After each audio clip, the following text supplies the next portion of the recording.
Leafs fam, hockey world, what is going on? This is the Leafs Convo podcast. I'm Norman James. Happy Canada Day. Happy John Tavares Day. At long last, JT has finally joined the Maple Leafs. I am happy and relieved. Can you imagine what the Leafs Convo podcast on YouTube would look like with all of that JT content, all of those thumbnails dedicated to JT, and he went elsewhere? Whew, Mike Augello standing by in Toronto. We're going to talk about the signing. This is the Leafs Convo. Let's go.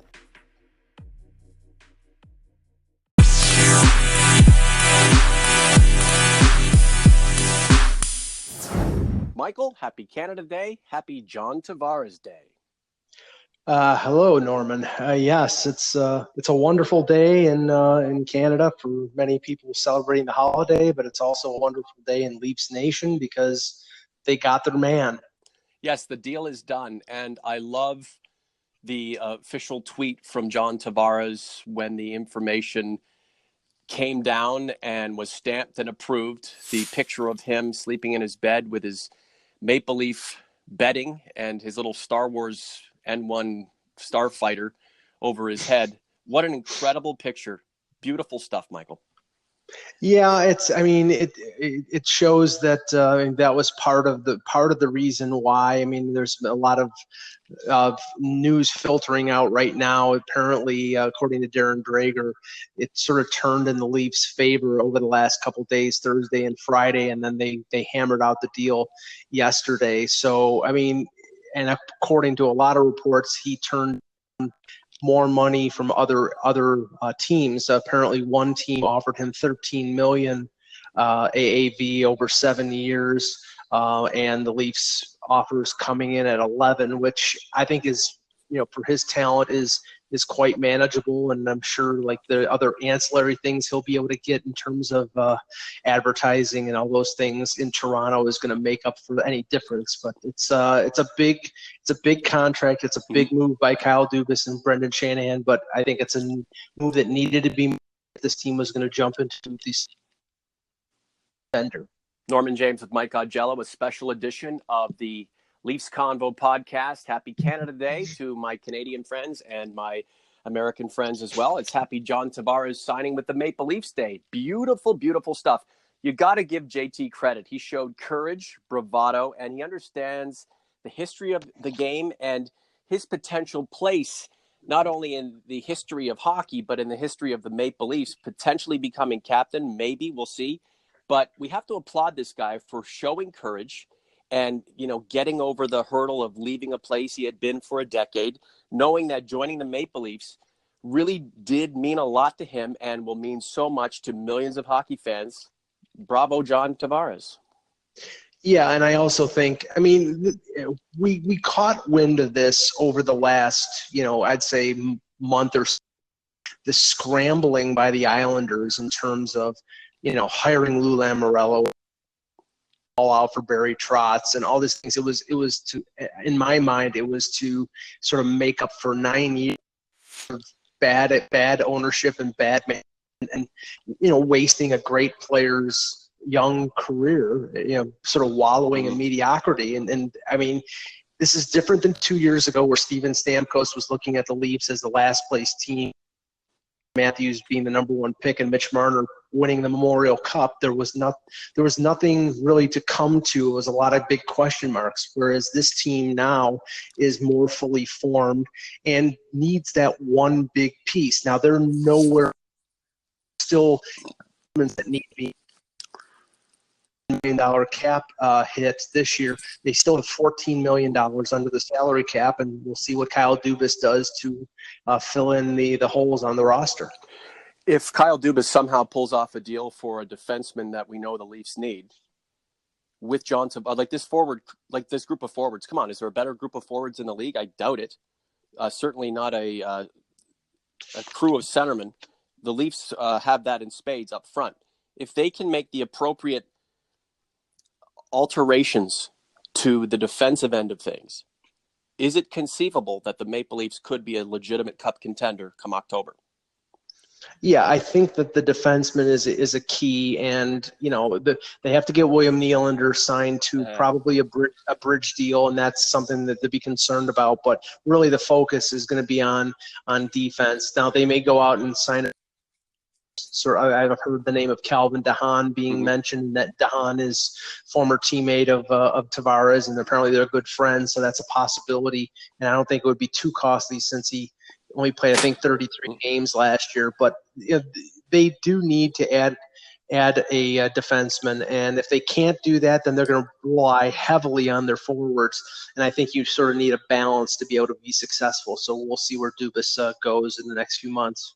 This is the Leafs Convo. Mike Augello in Toronto. The heart of it all, Norman James in suburban London, where nothing is happening except my kids running around like crazy people. My kids love you, Mike.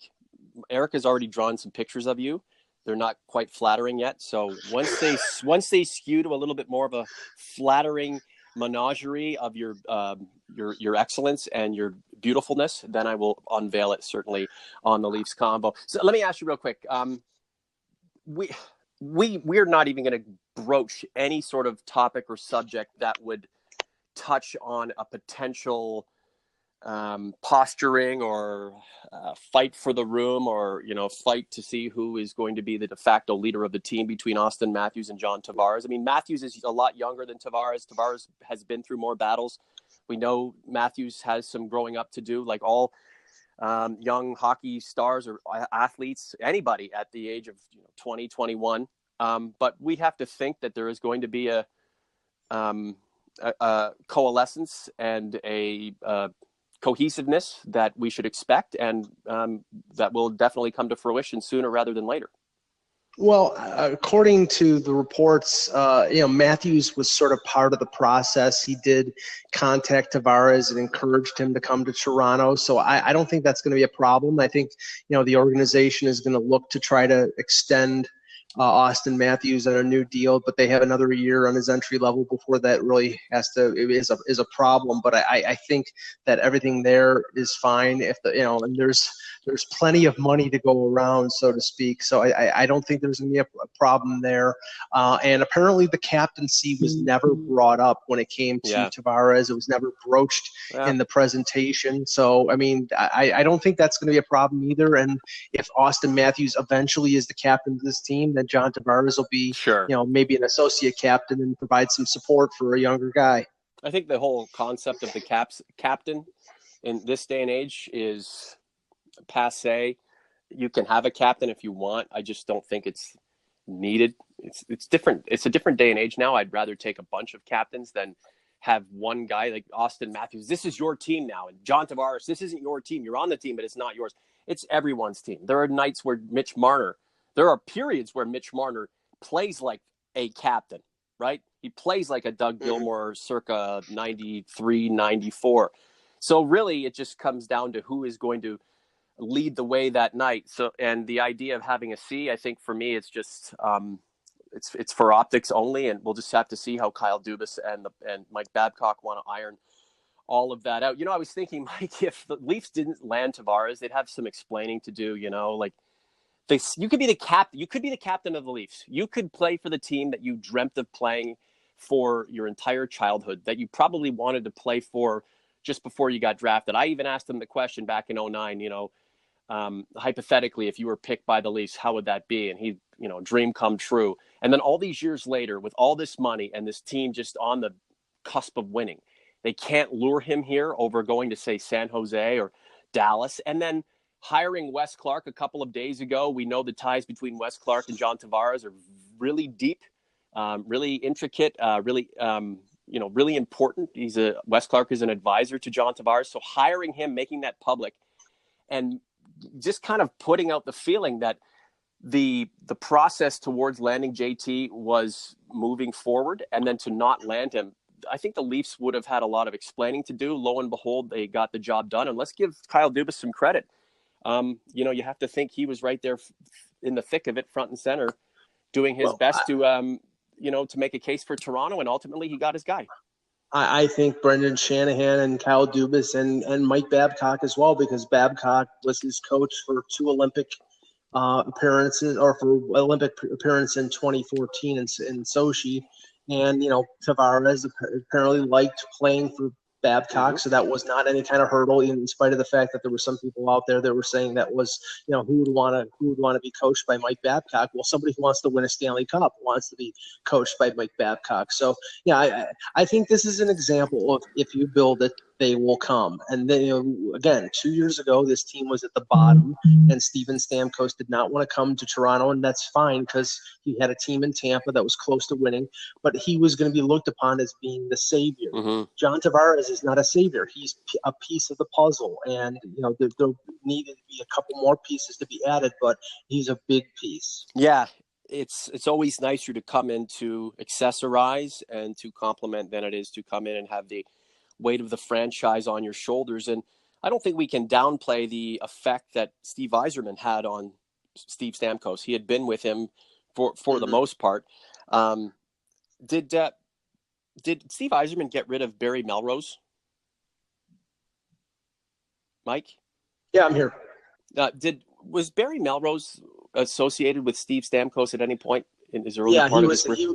He was the coach the first year, and played him on the fourth line, or played him limited minutes. Did Yzerman get rid of Melrose? Was Yzerman there at that time? I'm just wondering what the timeline is, because if Steve Yzerman's in your ear and he's pleading with you to return to the team that you made famous and that made you famous, that's a tough person to ignore. It's Steve Yzerman, for goodness sakes. Yeah, I believe that preceded Yzerman. I think he was still assistant GM in Detroit, and I think it may have been Jay Feaster, but I know that Rick Tocchet took over as coach in Tampa. Okay. And he helped sort of give Stamkos some confidence and some experience, and that has done him well going forward. So, Michael, what's the plan now? Clearly, people are going to listen to this podcast for the next several days. We don't want to date it too much, but we're just after 2:00 on July 1st. Happy Canada Day, my friends, both north of the border and south of the border.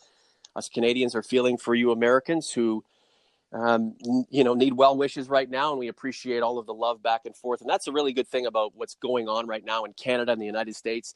Canadians and Americans are coming together more than ever before, and I love it because I'm kind of a international guy. I want full cooperation with Americans and Canadians. I feel like we're all one big family trying to work our way through this crazy place that is called planet Earth. Anyway, Mike, what's the plan for the next several hours? And are you expecting to see JT at Scotia Plaza Bank Arena Stadium today? Yeah, there is a 4 p.m. press conference scheduled at Scotiabank Arena, which will be tough to remember. And it'll be Tavares and Dubas, and I'm assuming maybe Coach Babcock and maybe Brendan Shanahan, and I'm assuming there will be an unveiling of a blue and white 91 jersey, which I'm sure will send Leafs Nation into cacophony. But it'll be very. I mean, for Leaf fans who have been waiting for a player of his repute to come to Toronto, a Toronto boy. This isn't David Clarkson. This is John Tavares. So it's a day that Leaf fans have been looking forward to, and they should enjoy it. Is Josh Juris going to be at the press conference too? Not that I'm aware of, and I'm sure he'll be residing at Ricoh Coliseum when the season starts. Yeah, they didn't get JT, but they got Double J. Yeah, and I think they're going to sell a few John Tavares jerseys. Don't you think? Just a few. Listen, buddy, enjoy yourself down there. Stay cool if you can. And I know things are going to heat up with the press conference. JT is a Maple Leaf. Michael, this is probably the one of the biggest moments acquisition-wise that the Leafs have put together that we've been a part of. You and I have been working on Leaf news and loving and coverage and lamenting for over a decade now. So this is a big moment for us. And, of course, we appreciate all of this JT news because it's really helping the Leafs Convo podcast. We are on fire. Real quick before you go, your top 5 chips. I haven't seen your list. Oh, I sent it out. Oh, you did? I didn't see it. Yeah, it posted. I'll just give you dill pickle is the number 1. Yeah. Lay's dill pickle was the number 1. Mm-hmm. But you can search Mike and Buffalo. It's out there, but buried in all the Tavares tweets. Yeah. Okay. Well, I've been told that there are all kinds of chips that I don't normally eat that I should be, and my life will be so much better for it. That, in addition to today's news that John Tavares is joining the Leafs, things are great. Michael, have a good one, my friend. Thanks, Norman.